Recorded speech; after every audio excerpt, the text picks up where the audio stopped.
Hello, everybody. This week, doing a little bit better, starting out not muted. So, today I'm going to show you how to delegate work in a way that is empowering for your employees and ensures that the tasks that you assign are completed effectively. My name is Craig Anderson.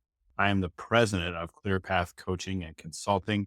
I have spent 25 years in corporate America, grew a small business from under a half a million to 5 million in revenue in 3 years, and that started out in my coaching career with a real focus on some of the helping people with the challenges that I had when I was coming up through corporate America.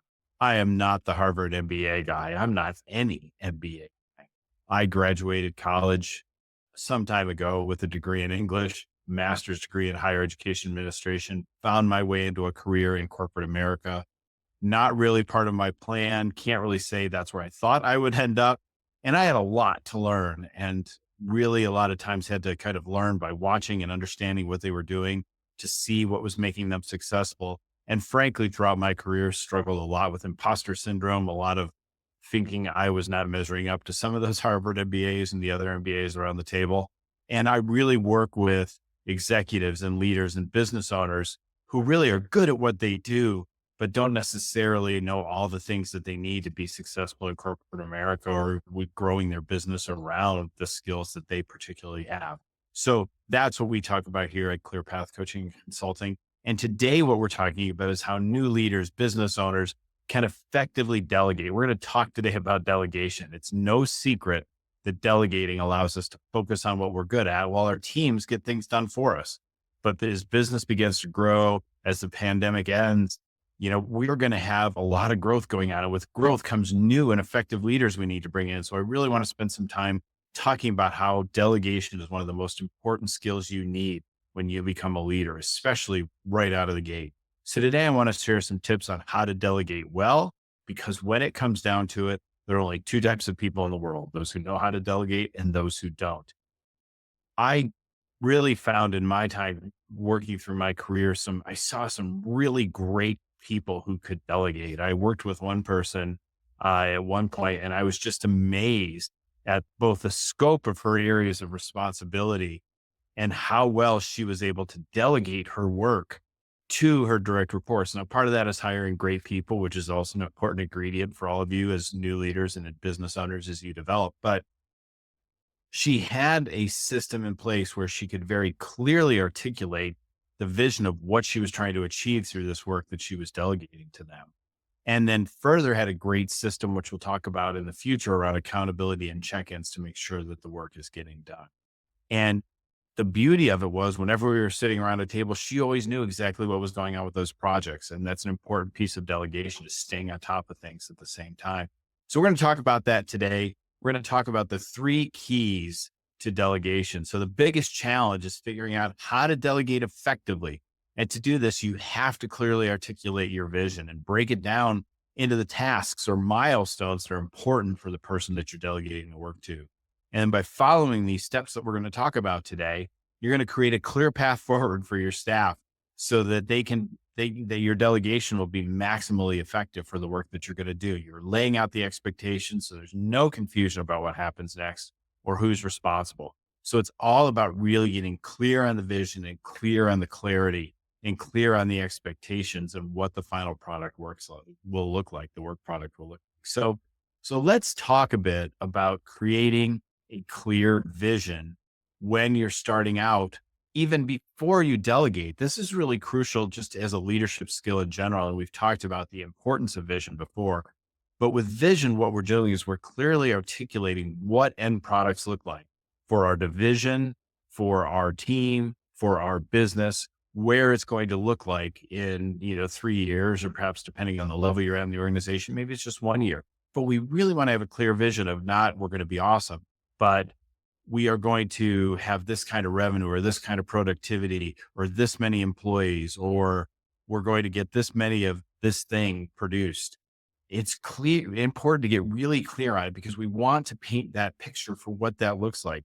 If you're familiar with Covey's 7 Habits of Highly Effective People, he talks about kind of this idea of, when he's sharing with his son how to mow the yard, of clean and green, and gets very clear on what clean and green looks like.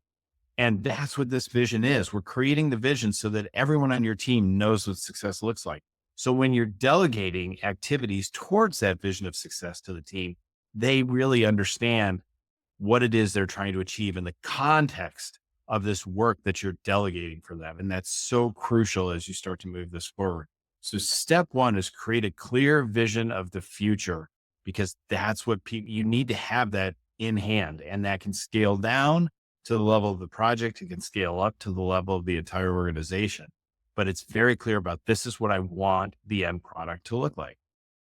The next piece is how you communicate that to delegate more effectively. How do you communicate the vision of the project that you want to have?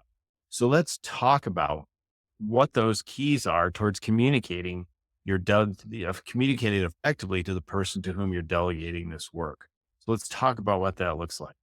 One, what it looks like is being clear to them about why this project is important, how this project that you're delegating to them works within the interconnectedness of the whole business or team or division that you're with. So they understand when you're assigning this to them, this is how it fits into that vision that we've already talked to them, and that's what that we've already created. So we want to make sure they understand the importance of the assignment, how it fits in, maybe even what will follow from it. So they really understand how they're starting to create it, the kind of work, how it ties into the vision, and what they might need to be thinking about for adding on to that after the fact.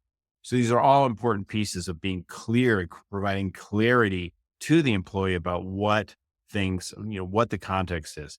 And always in this kind of communication with your employees, you want to make sure that you're communicating effectively to them and having them repeat back to you kind of what it is they're thinking. So, all right, tell me what you think I said, or tell me what you heard and what it looks like to you. So you get really clear that they understand the context.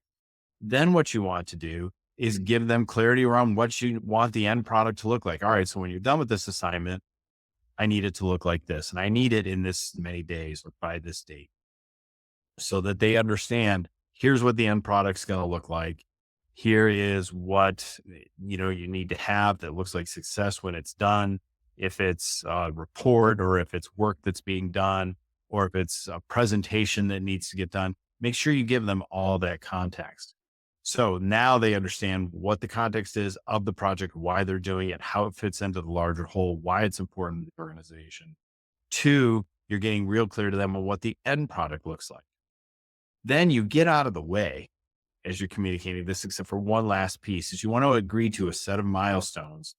Now, sometimes within, if this is someone who you've done a lot of delegation to in the past and you've been really clear on this and they've had success on the work you're delegating to them before, you probably don't need as many checkpoints along the way.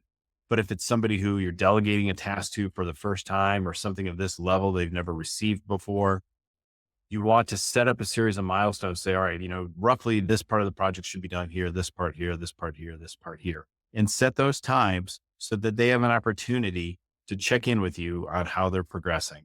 That way you avoid kind of getting to the end and finding out they were way off track all along.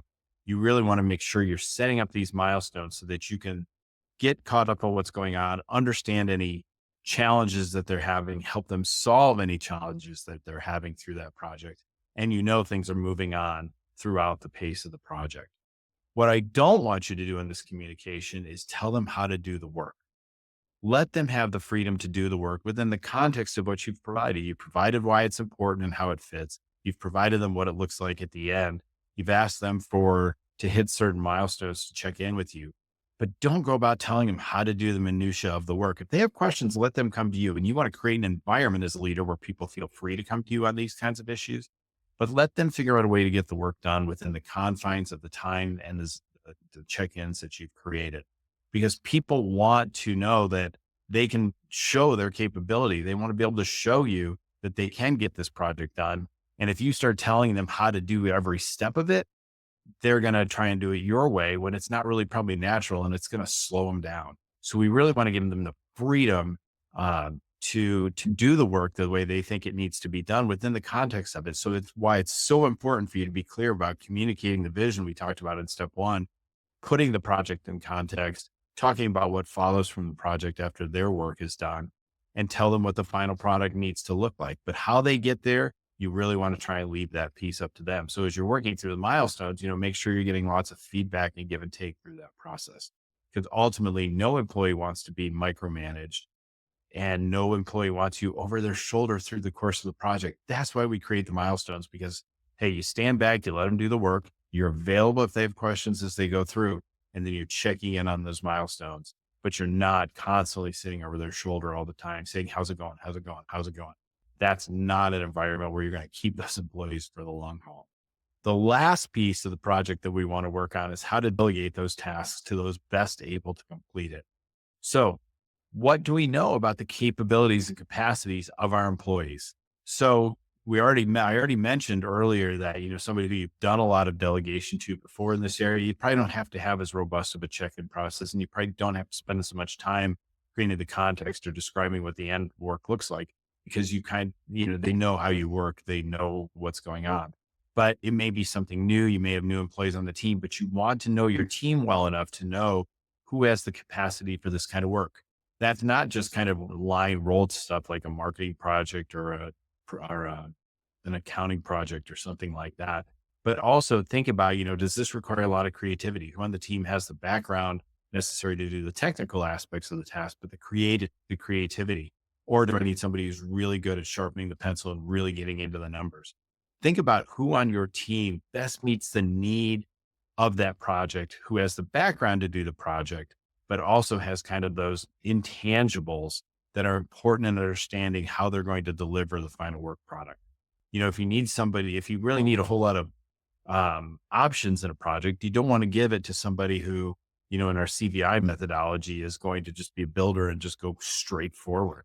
You really want to have somebody who's got more of an innovator. This is a great way for you as the leader to know more about your team's capabilities, not just their resume background, but the energy that they bring to the table and what they're able to do and how they're able to complete the project. Is this a project they need to bring a lot of people along with and who understand the vision of it? You might want someone with more of a merchant background. If it's a project that requires a lot of attention to detail and having a lot of data at hand to do the project, you probably want someone with more of a banker background.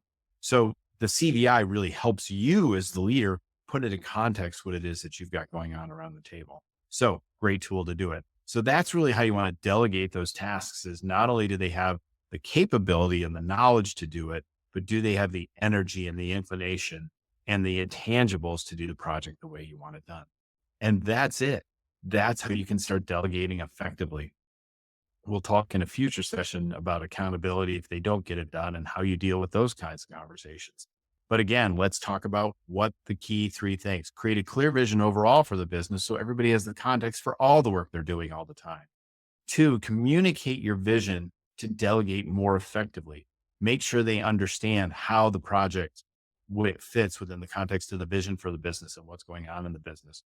What work will follow from that so they know how to set the next person in the chain up for success and set a series of milestones so you can check in on an established basis without micromanaging or hovering over the employees. And then finally, delegate those tasks to the people best able to complete it, not just those who have the background and the knowledge to do it, but also have the right personality and energy and fit for the outcome that you want for the project.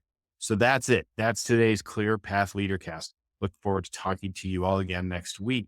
Thanks, everybody. Bye bye.